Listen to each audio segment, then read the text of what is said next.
Bom dia, boa tarde, boa noite. Vamos iniciar mais uma videoaula da disciplina de Administração da Produção 2, desta vez falando de sistemas de gestão de produção. Então, é um tópico, obviamente, extremamente importante, né? A gente já fez aí uma introdução sobre alguns aspectos do planejamento de produção, e nada mais natural que começar a falar agora sobre a gestão desses processos. Então, para isso, eu vou apresentar para vocês aqui 4 sistemas de gestão de produção, seguindo aí a sua evolução histórica, o MRP, MRP2, ERP e o ERP2, ok? Antes de mais nada, eu queria só fazer um parênteses aqui. Quando eu falo de MRP, ERP, ele não é um sistema específico, né? Existem várias empresas que produzem ERPs, ok? Então, é mais um conceito, e aí cada empresa produz o seu sistema, empresa de sistemas, né, de informação, ela produz os seus sistemas. Eu postei agora um vídeo falando da SAP. A SAP é uma empresa que, dentre os diversos sistemas que ela produz ERPs para empresas, mas é um ERP específico para a empresa. Ela mapeia o processo de produção, o processo, enfim, de troca de informação da empresa e desenha um sistema específico para ela, tá bom? Então, o primeiro sistema que a gente vai falar aqui é o MRP, que é o planejamento das necessidades de materiais. Então, como o próprio nome diz, ele vai identificar a necessidade de material para atender uma determinada demanda.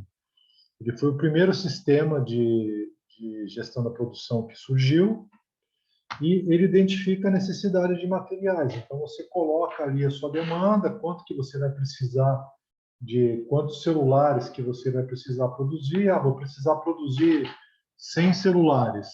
Ok. Com base nesses 100 celulares e nos componentes que compõem esse produto, ele vai dizer a quantidade de material que você precisa. Obviamente que ele vai checar, né, o seu estoque. Então, ele vai dizer quanto que você tem de material, quanto que você precisa adquirir para atender essa demanda, tá bom?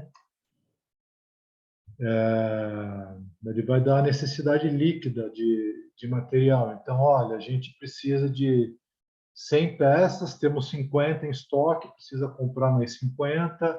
Ele vai dizer também o tempo que demanda, né, para consumir esse material, e vai explodir isso aí no sistema. Quando fala em explodir no sistema, é isso aqui. Você vai dizer que você precisa produzir 100 lapiseiras, ele vai falar quantos miolos que você precisa, quantas tampas, enfim, ele vai dizer todos os componentes que compõem esse produto e quanto que precisa de cada um desses componentes, ok? Obviamente que isso aí precisa ser previamente registrado no sistema. A evolução dele foi o MRP2. Então, o MRP1 ele vai dizer o que você precisa produzir, quanto, quando, ele vai fazer toda a programação de produção. E o MRP2 ele vai além, ele vai dizer como.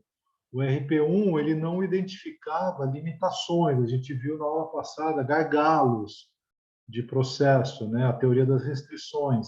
Aqui ele vai dizer como, então você vai precisar de hora extra, se vai precisar abrir um terceiro turno, ele vai levar em consideração a capacidade de produção da empresa, ok? Se vai precisar subcontratar, olha, a gente vai ter que contratar um time aí para atuar durante um determinado período para gerar uma capacidade, um fôlego maior para a gente atender essa demanda. Isso aqui extrapola a nossa capacidade de produção, por exemplo.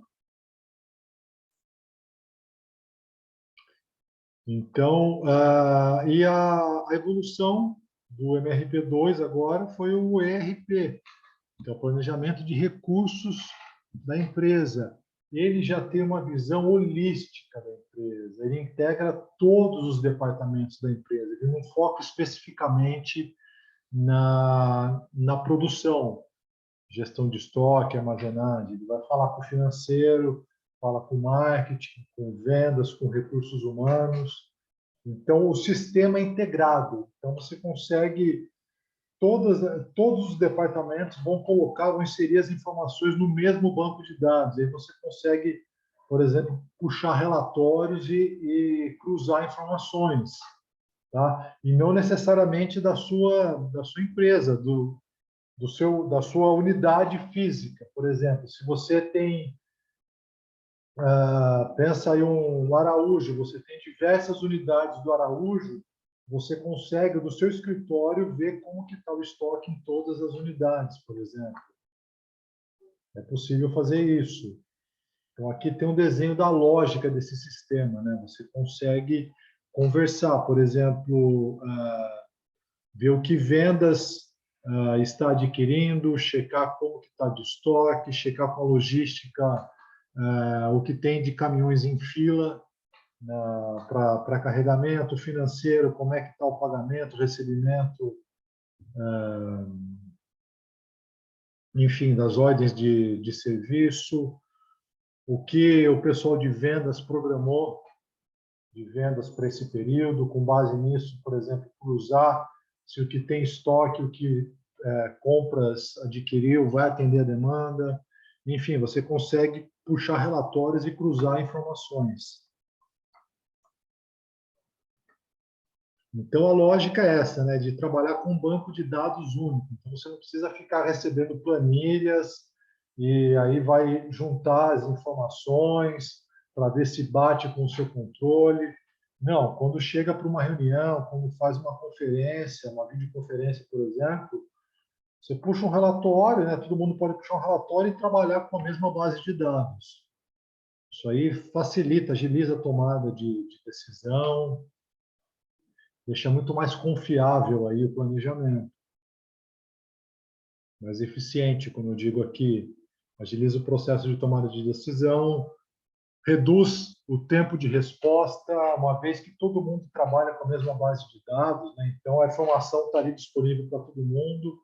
É muito comum quando não se tem um sistema integrado, uma área tem uma determinada informação, a outra área tem um outro número e não bate, de repente foi digitado errado, ou teve material que saiu, não foi dado baixa, coisas do tipo, material que foi devolvido, eu tenho informação, ele não tem, então eu estou contando com esse produto, ele não está, entendeu? Então, isso aí unifica, deixa a empresa mais eficiente.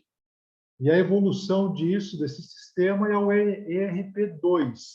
E aí ele já prega o quê? Né? Pensando em cadeias globais, então, em ter fornecedores de outros estados, outros países, você consegue integrar o seu sistema com o sistema de fornecedores de outros países, por exemplo, de outros estados. Então, a demanda chegou para mim, automaticamente isso aí já é repassado, já é informado para os meus fornecedores.